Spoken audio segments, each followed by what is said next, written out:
श्रीमन्नारायण नारायण नारायण। बोलिए भागवत भगवान की जय। आप समस्त भक्त वृंदों को मेरा सादर प्रणाम। इस समय प्रस्तुत है श्रीमद् भागवत महापुराण चतुर्थ स्कंद अष्टम अध्याय के 71वें श्लोक से।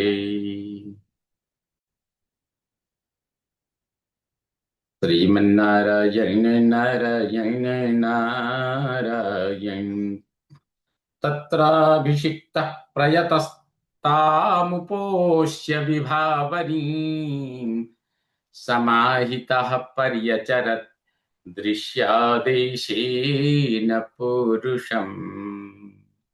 तत्र वहां मधुवन में जहां ध्रुव जी तपस्या करने गई, अभिषिक्त स्नान करके ताम विभावरीम, विभावरी अर्थात रात्रि, उस रात उपोष्य उपवास करके दृश्य आदेशेन अर्थात नारद जी की बतलाई विधि से समाहित एकाग्र होकर परम पुरुष की पूजा करने लगे।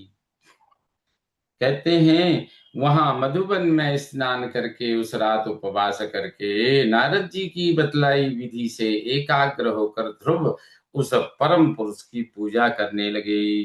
त्रिरात्रांते त्रिरात्रांते कपित्थ बदरासनः आत्मवृत्त्यनुसारेण मासं निन्यैर्चयन् हरिम्।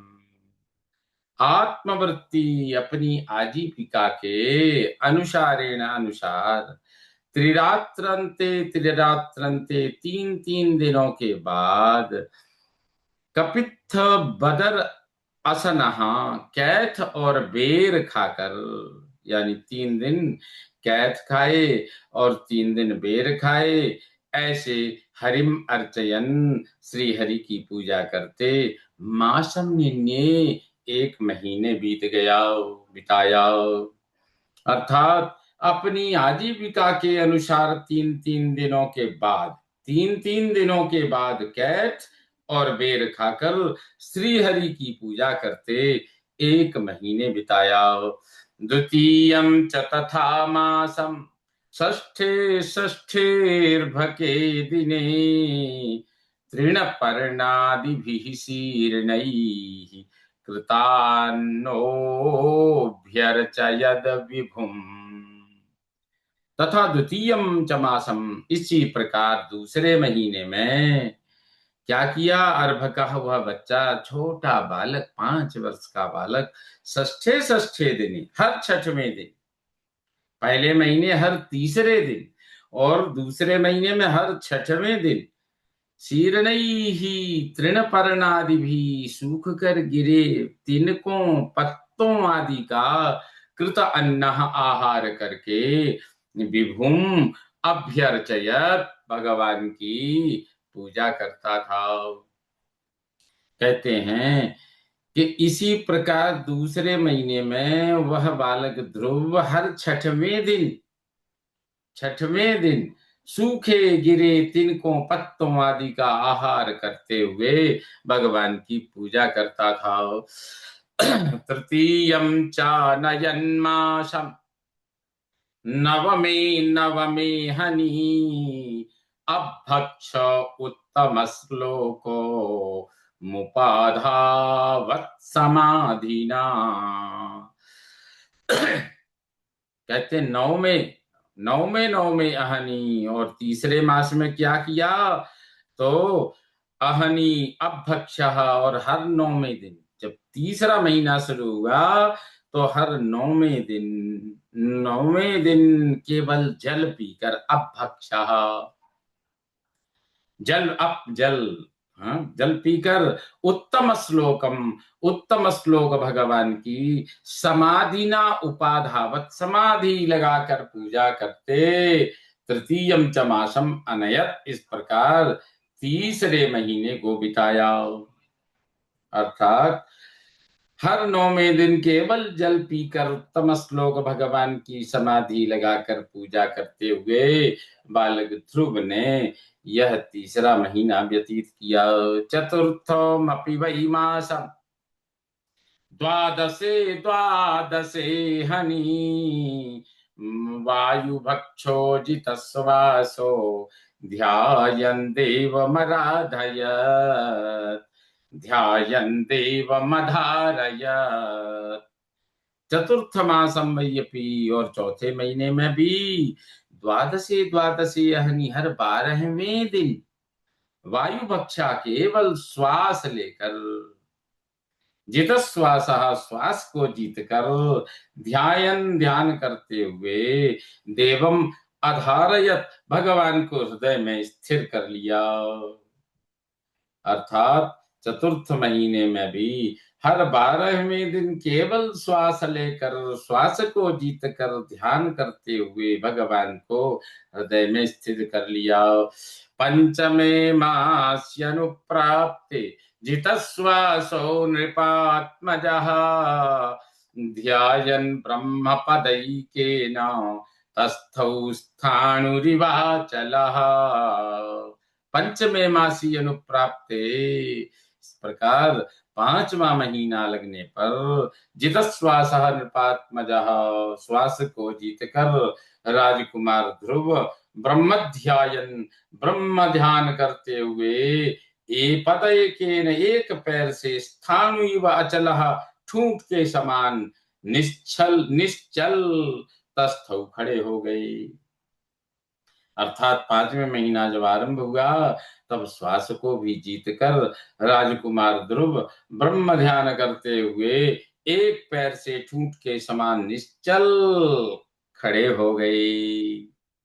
सर्वतो मन आकृष्य हृदि भूतेन्द्रियाश्रयम् ध्यायन् भगवतो रूपम् नाद्राक्षीत् किंचनापरम्।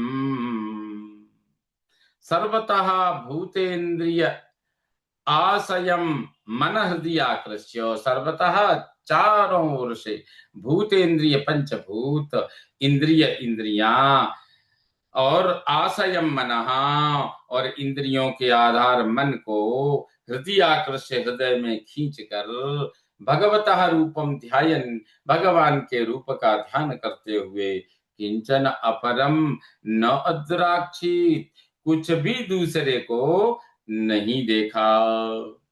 इस प्रकार से कहते हैं, चारों ओर से पंचभूत इंद्रियों के आधार मन को हृदय में खींचकर भगवान के रूप का ध्यान करते हुए कुछ भी दूसरे को नहीं देखा।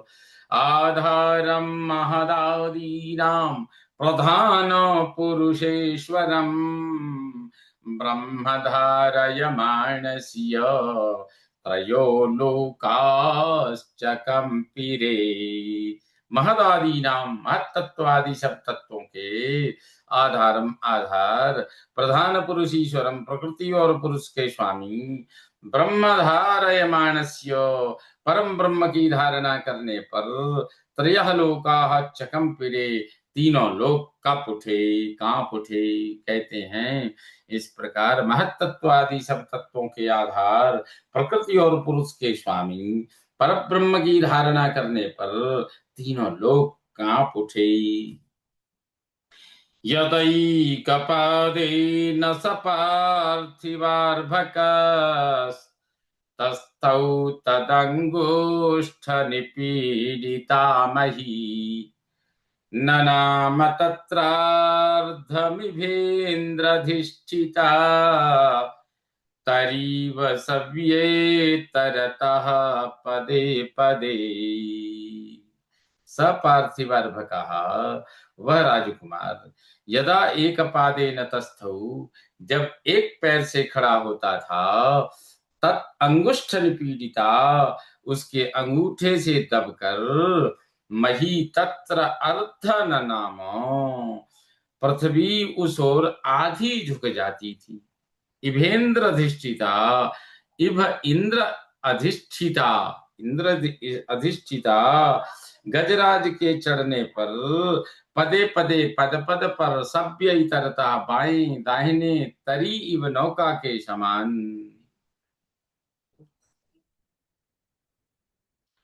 कहते हैं वह राजकुमार जब एक पैर से खड़ा होता था तो उसके अंगूठे से दबकर पृथ्वी उस ओर झुक जाती थी। उसी प्रकार जैसे गजराज के चढ़ने पर पद पद पर दाएं नौका हिलने लगती है, नौका के समान नौका हिलने लगती है, उसी प्रकार वह राजकुमार ध्रुव जब एक पैर से खड़ा होता तो उसके अंगूठे से पृथ्वी उस ओर झुक जाती थी जिधर उसका अंगूठा का प्रभाव होता था। तस्मिन् विद्ययति विश्वमात्मनो द्वारं निरुध्य सुमनन्यया धिया लोक निरुच्छ्वास निपीडिता वृशम् सलोकपाला शरणं ययुर्हरिम्। तस्मिन उन ध्रुव के असुम द्वारम निरुध्यो प्राण के द्वारों को रोककर अनन्यया धिया अनन्य बुद्धि से विश्वम आत्मनः अभिध्यायति विश्वात्मा का ध्यान करने पर लोकाः निरुच्छ्वास सब लोग श्वास रुकने से वृषम निपीडिता अत्यंत पीड़ित होकर सलोकपालाः लोकपालों के साथ हरिम शरणम ययुहु श्री हरि की शरण में गई। कहते हैं उन ध्रुव के प्राण के द्वारों को रोककर अनन्य बुद्धि से विश्वात्मा का ध्यान करने पर सब लोग श्वास रुकने से अत्यंत पीड़ित होकर लोकपालों के साथ श्री हरि की शरण में गई। देवा ऊचुहु और देवता प्रार्थना कर रहे हैं। देवता प्रार्थना करते हुए बोले, देवता बोले नैवं विदामो भगवन् प्राणरोधम् चराचरस्याखिल सत्त्वधाम्नः विधेहि तन्नो वृजिनाद् विमोक्षम् प्राप्ता वयं त्वां शरणं शरण्यम्। भगवन् अखिल सत्वधाम्नः समस्त प्राणियों के स्वरूप, चराचरस्य संपूर्ण चर और अचर का, एवं प्राणरोधम इस प्रकार श्वास रुकना न विदामा हम नहीं जानते। तत् वृजिनात् अतः इस संकट से, वृजिनात् संकट से, न विमोक्षम विदेही न विमोक्षम विदेही न हमारा छुटकारा कीजिए, हमें बचाइए। त्वाम शरणम वयम शरणम प्राप्ताः त्वाम शरण्यम आप शरणदाता की, वयम शरणम प्राप्ता हम सब शरण आए हैं।